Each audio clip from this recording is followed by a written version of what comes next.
لوګر کې د دوو کورنیو ترمنځ 100 کلنه دښمني په دوستي بدله شوه. هغه ناسته چې په دې اړه د لوګر ولایت د مرکز پل عالم اړوند بابو سیمه کې جوړه شوې وه. په پایله کې د دوو کورنیو ترمنځ 100 کلنه دښمني د ځایي جهادي مشرانو، قومي مخورو او سیمې اوسیدونکو په هڅو په دوستۍ بدله شوه.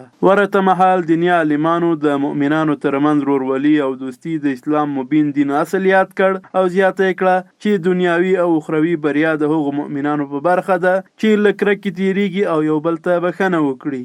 هم دې ملګرو ته خدای پاک خیر ورکړي چې چا منډه ترړه پکې وکړله او هم دې الله پاک دوی ته اجر ورکړي چې دوی بس دغه د موږ راتګ و د موږ منډې ترړې بې ځایه ونه شولې او اخر کې دوی دواړه سره جوړ شول.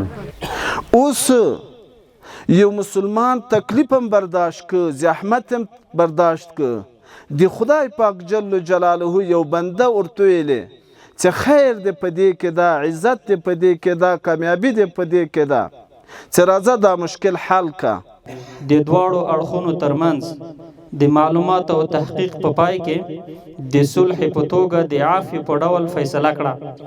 په دې معنی چې دواړه اړخونه به یو بل ته په پوره معنی عفو کوي او په راتلونکي کې به د دغې موضوع اړوند هیڅ ډول دعوا او یا هم د دعوا زمینه سازي نه کوي.